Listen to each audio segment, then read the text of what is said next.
Assalamualaikum warahmatullahi wabarakatuh. Saya Muya Saroh dengan NIM 123002238 akan menjelaskan tentang biomekanika.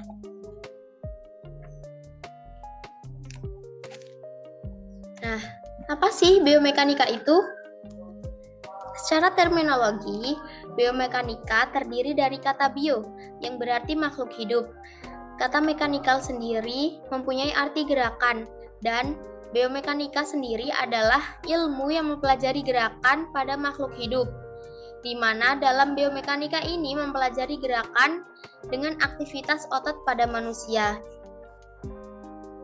Nah, di sini biomekanika mempunyai arti yaitu ilmu yang mempelajari penelitian tentang kekuatan fisik manusia yang mencangkup kekuatan atau daya fisik manusia ketika bekerja dan mempelajari bagaimana cara kerja dan peralatan yang harus dirancang sesuai dengan kemampuan fisik manusia ketika melakukan aktivitas kerja tersebut.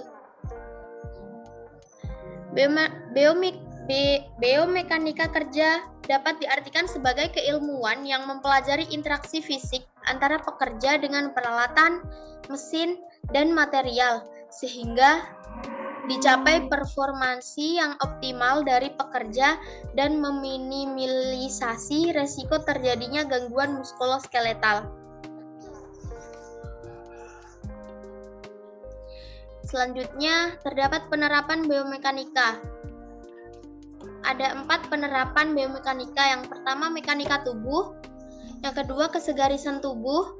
Yang ketiga, pengaturan posisi. Dan yang terakhir, terdapat traksi. Selanjutnya, prinsip mekanika tubuh. Yang pertama, ada gravitasi, keseimbangan, berat, mengangkat, dan memutar.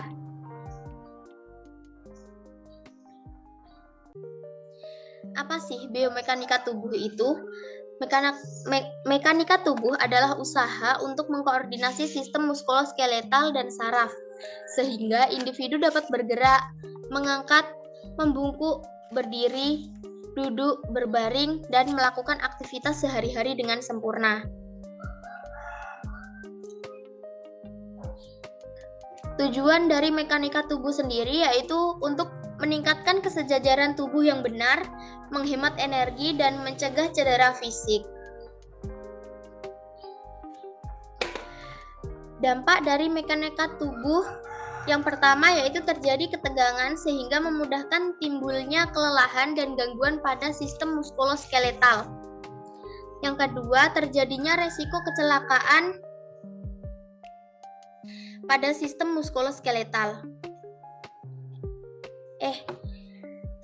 Sebelum lanjut, aku mau nunjukin satu produk nih teman-teman. Produk ini bisa menyegarkan kalian di tengah-tengah kesibukan kalian. Coba tebak, ini produk apa?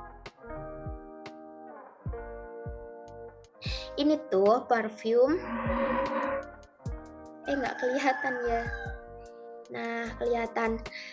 Nah, ini tuh parfum dari Fresh yang varian Berry Macaron. Fresh ini wangi banget loh, cocok untuk kalian yang pengen tetap wangi tapi nyari yang low budget. Produk ini bisa kalian dapetin di minimarket terdekat ya. Ya udah, lanjut yuk. Selanjutnya terdapat kesegarisan tubuh. Apa saja sih kesegarisan tubuh itu? Nah, yang pertama terdapat status kesehatan. Perubahan status kesehatan ini dapat menimbulkan keadaan yang tidak optimal. Jadi, terdapat bagian tubuh yang mengalami kelelahan ataupun kelemahan, sehingga dapat mempengaruhi pembentukan postur tubuh. Selanjutnya terdapat nutrisi. Nah, nutrisi ini merupakan bahan yang digunakan dalam membantu proses keseimbangan organ, otot, dan daun ligamen dan persendian. Apabila status nutrisi kurang, kebutuhan energi pada organ tersebut juga akan berkurang, sehingga dapat mengganggu proses keseimbangan. Selanjutnya terdapat emosi. Emosi ini dapat menyebabkan kurangnya kendali dalam menjaga keseimbangan tubuh. Hal tersebut dapat mempengaruhi proses koordinasi pada otot, ligamen, sendi, dan tulang. Selanjutnya terdapat faktor sosial. Nah, gaya hidup atau lifestyle merupakan perilaku gaya hidup seseorang yang dapat membuat seseorang menjadi lebih baik ataupun lebih buruk. Seseorang yang mempunyai gaya hidup yang tidak sehat, misalnya selalu menggunakan alat bantu dalam melakukan kegiatan sehari-hari, itu dapat mengalami ketergantungan sehingga postur tubuh itu tidak berkembang dengan baik. Yang terakhir terdapat perilaku. Yang selanjutnya ada pengaturan posisi. Posisi yang pertama yaitu Fowler. Apa sih posisi Fowler itu? Posisi Fowler adalah posisi dengan tubuh setengah duduk atau setengah tertidur. Posisi ini biasanya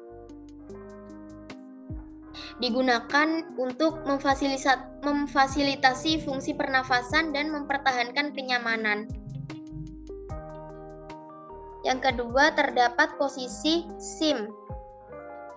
Posisi SIM ini merupakan posisi yang pasien itu dalam posisi berbaring miring, baik ke kanan maupun ke kiri, dengan tujuan memberikan kenyamanan, melakukan hupnah, memberikan obat per anus, dan biasanya digunakan juga untuk melakukan pemeriksaan daerah anus.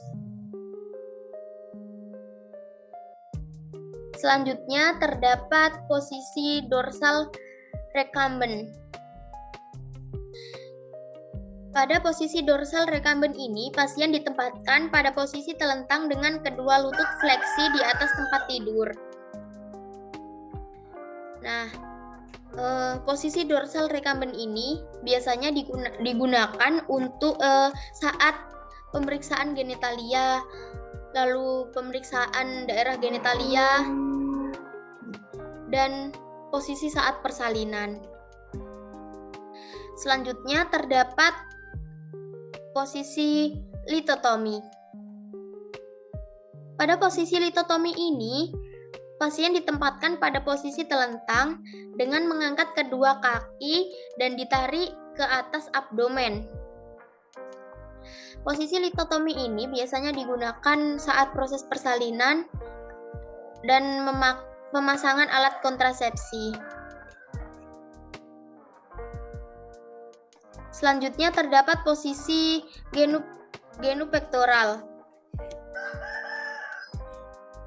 Pada posisi genupektoral ini, pasien dalam posisi menungging dengan kedua kaki ditekuk dan dada menempel pada bagian alas tempat tidur dengan tujuan atau biasanya posisi ini digunakan saat pemeriksaan daerah rektum dan sigmoid. Selanjutnya terdapat traksi. Traksi ini merupakan tahanan yang dipakai dengan berat atau alat lain untuk menangani kerusakan atau gangguan pada tulang dan otot.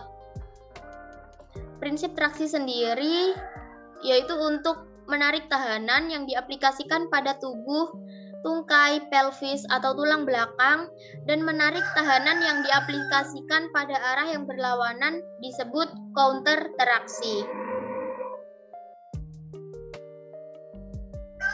Yang selanjutnya terdapat jenis biomekanika.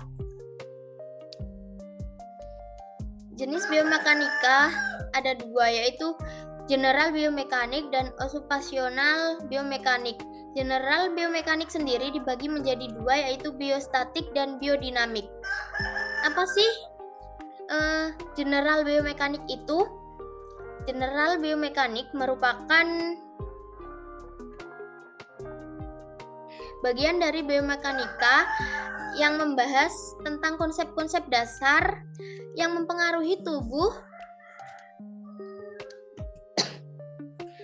organik manusia baik dalam keadaan diam maupun bergerak.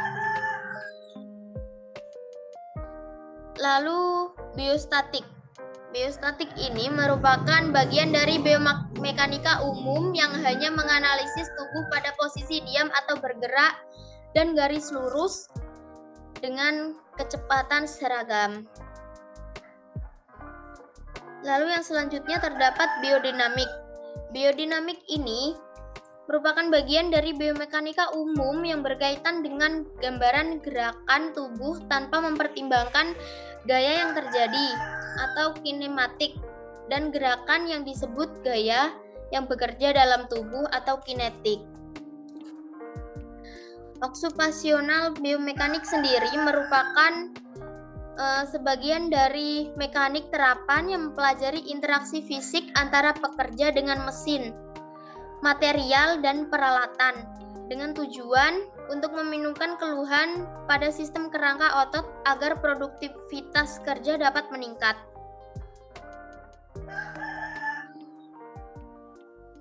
Yang selanjutnya terdapat mekanika pada tulang. Mekanika pada tulang ini mempunyai dua mekanikal yang penting.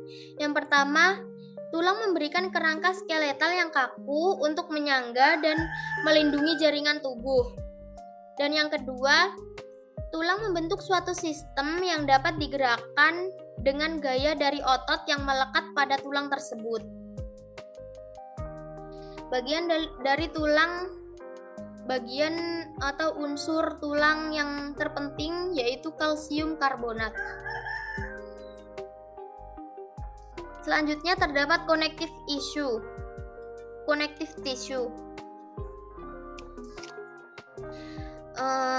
Menurut Gavin dan Anderson pada tahun 1984 terdapat 6 penghubung, yaitu yang pertama penghubung lengan bawah yang dibatasi sambungan pergelangan tangan dan siku. Yang kedua, penghubung lengan atas yang dibatasi sambungan tangan dan siku. Yang ketiga, penghubung punggung yang dibatasi sambungan pinggul dan lutut. Yang keempat, penghubung paha yang dibatasi sambungan pinggul dan lutut. Yang kelima, penghubung betis yang dibatasi sambungan lutut dan mata kaki.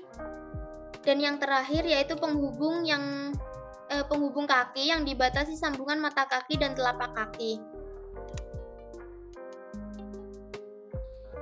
Selanjutnya terdapat otot.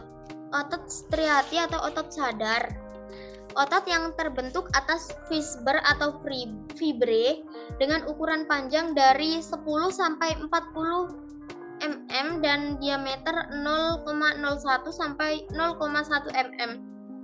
Sumber energi otot ini berasal dari pemecahan senyawa yang kaya energi melalui proses aerob maupun anaerob. Dalam dunia kerja sendiri yang menjadi perhatian adalah kekuatan otot. Nah, kekuatan otot ini bergantung pada yang pertama posisi anggota tubuh yang bekerja pada arah gerakan kerja. Yang kedua, perbedaan kekuatan antar bagian tubuh. Yang ketiga, usia. Yang keempat, kecepatan dan ketelitian. Dan yang terakhir, daya tahan jaringan tubuh terhadap beban.